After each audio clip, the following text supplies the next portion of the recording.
record the session for anybody who wants to go back and look at these updates on a regular basis. And the prior 2 meetings have been recorded and are available at our website as well. Although if you're following the executive orders and the organizational changes and things like that, there's probably a fairly good chance that some of these website URLs and so forth, they're going to change a bit. So we'll try to keep you posted and updated of all those changes as we go. First of all, thank you. Appreciate everyone during the summertime to dial in and connect in and be a part of these regular updates and questions. I don't have a very long agenda for today, so I'm hoping that we can keep this live and active with some of your additional questions about some things that are going on in KEPRS. So for the agenda, all I have today is I wanted to kind of highlight some of the things that are going on with the academic year within KEPRS.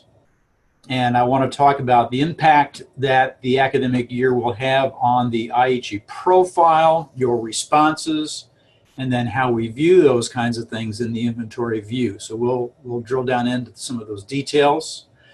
I also wanted to highlight some of the things that are going on within some of the standards and the updated standards. I know CAPE a few weeks ago released some additional standards or new standards for elementary, and we have those in the system, and I wanted to kind of review how that course alignment takes place and where you would make that selection and those choices. So I have here a set of questions that I kind of anticipated that might be coming from the group in terms of, okay, so what has happened to EPSB? EPSB, if you're reading the executive orders, has been abolished, and basically a new Office of Educator Licensure and Effectiveness has now been named, and administratively all of the divisions and operations and assets and the people have all been moved over to KDE. So Dr. Lewis is the interim commissioner of education, and he has named Rob Akers, who was on our board, is now named the associate commissioner for this Office of Educator Licensure and Effectiveness. So instead of EPSB, we will be OELE. So now that I've opened that can of worms, I'll ask if there are any specific questions. And by the way, we don't know a whole lot of details other than we did have a meeting here this morning, and Rob was here to thank us for our patience and understands kind of the dilemma we're going through, and asked us just to continue, stay focused, keep doing what we're doing, no major changes right now. And there were a few other of the staff from KDE that came over as well that talked about basically continue as normal. So I guess with that, at this point, let me open it up and see if there are any questions.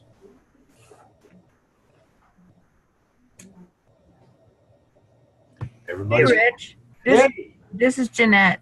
Just a quick question, and you may not know. Do you think y'all will stay in your current physical location, or do you think they will move you? Well, that's an interesting one, and they addressed it directly and said, we don't want you, we're not coming in with a set of boxes and asking you to pack up and move yet. So that was the caveat, was yet, and then some kind of idea that over the next 60 days, because KDE is going through some organizational and structural change for effectiveness as well. So they are going through organizational change as well as we are. So that kind of led us to believe that probably in the next couple of months, we may be asked to move to another location. But for now, status quo, we stay put. All right, thank you.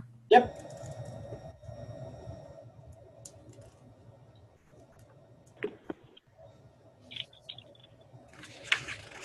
All right. So with that aside, let's talk about There's a question in the chat box. Oh, okay. As you know, regular board meeting. Yes. Thank you. The regular board meeting is scheduled on the 20th, is still scheduled. And that was one of the things that Rob Akers said, you know, we just need to make sure that we're all set and prepared for that meeting coming up. That has not been postponed.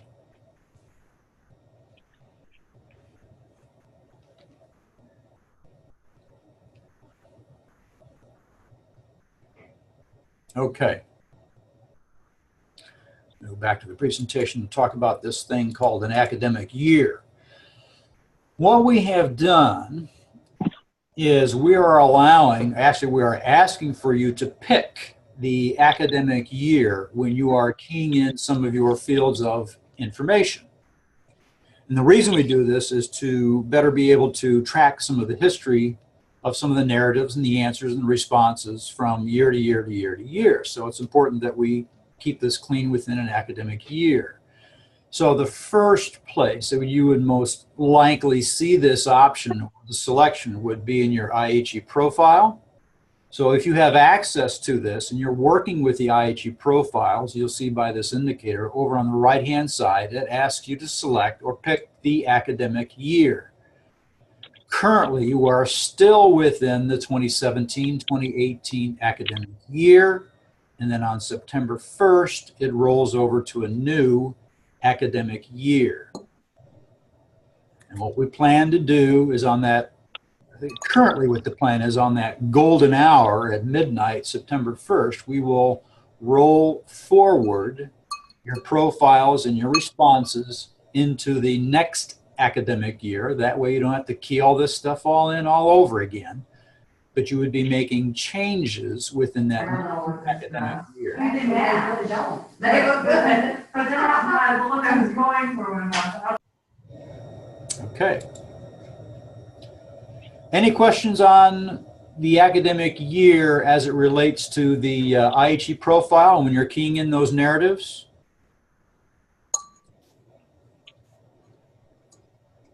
Okay, so let's. just to confirm, it's Jeanette again, sorry. Yeah. I won't have to do anything. Just on September 1st, all my stuff that's already in there for the 2018-2019 will just roll over? Correct. Everything will roll forward. Now, the only exception to that would be if you are doing some future planning and you've already been keying in perhaps some changes. Let's just as an example.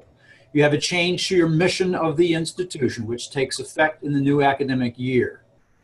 So you've bounced ahead, you've selected the next year, future year, and you're keying in that narrative. I wouldn't want to rewrite and overwrite the information you've already put into that future year. So we've got to, on the IT side here, we've got to be careful about rolling all of this forward. And I think there are only one, maybe two institutions who have already decided to work on the future year narratives and responses. We just need to be careful in how we roll all this forward. But that is the plan. Thank you. Yep.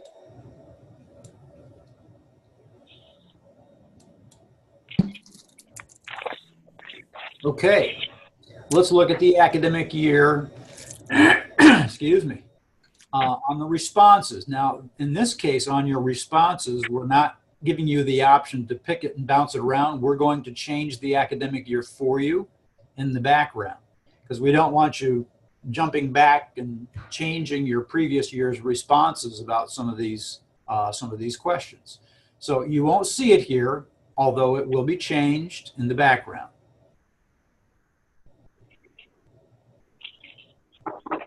Where you will see it, and that's this next slide, is in the inventory view. So if you are at the inventory view and you are on the tab for the EPP or IHE profile, you will now see a drop down for the academic year. And now, since this is basically a view only or read only set of screens, you can pick any year that you like.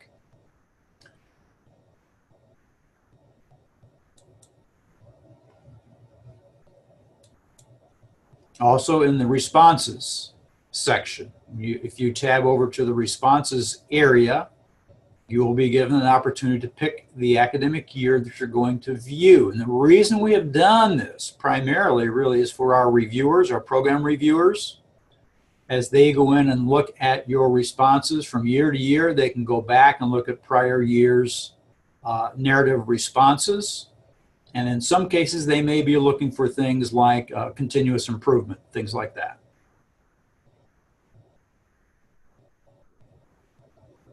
And I'll pause right there and see if there are any questions.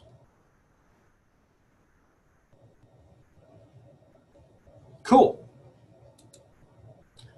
The next item I wanted to talk a little bit about are these things called the standards. And if you have gone through the pain, and I know this takes some labor-intensive effort to key in all of these standards and how you're aligning to the components, but in the courses module, as you do your alignment to the standards, that first field that you pick, and in this case it's the program category, and I picked teacher leader, that then determines the drop down that you will see in the standards group. So in this case, we've got CAPE Advanced, we've got Kentucky Teacher Performance Standards, which are actually the in-task standards. And then there are the teacher leader model standards. In the additional case down below that, I've picked elementary. And in this case, the drop down changes for elementary. We've got the older ACEI. We now have added the newer CAPE 2018 elementary teacher standards. And you also see the other selected optional standards for ILA. I shouldn't say optional. The other standards are ILA, KTPS, and the old KTS. Now the KTS is going to go away because those have been replaced with the Kentucky Teacher Performance Standards. Any questions there?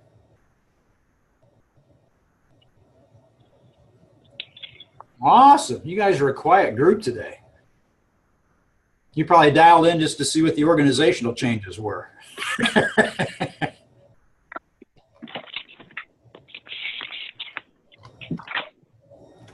All right. Well, with that, I'll go back to a live screen here and just basically open it up for conversation or any questions or anything else you'd like to talk about.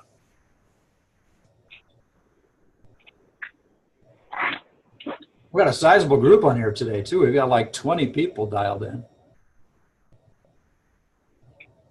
Is there anything in KEPRS that you would like for me to highlight or review?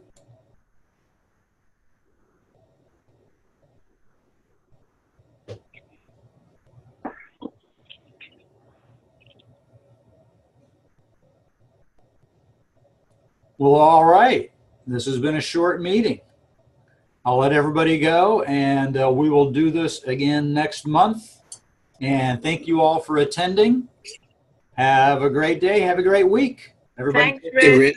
Thanks for all you do. Thank you. Thank you. We appreciate it. Thank you, sir. Bye-bye now. Bye-bye. Thank you. I think I heard somebody trying to ask me a question. Hey, Rich, this is Steve Kreitz at NKU. Yes, sir. And I am brand new to all this because I just took over Carol. And I was wondering whether I can schedule a meeting to come down and have somebody go through all this with me. Absolutely. And we just did that for Kentucky State last Friday because... and it was a great meeting, too. It was a really good meeting. Thank you. Thank you to say the least. Yeah, but we've got the training materials that, last year we went to about 3 or 4 major sites and did some extensive training on all these modules. So absolutely, we will make the time for you to come on down and we'll walk through all this good stuff because it's, although we'd like to think it's all intuitive, until you get in there and actually start pointing and clicking and try to fill in the data, it gets a little more complicated. So absolutely, we can set something up, Steve.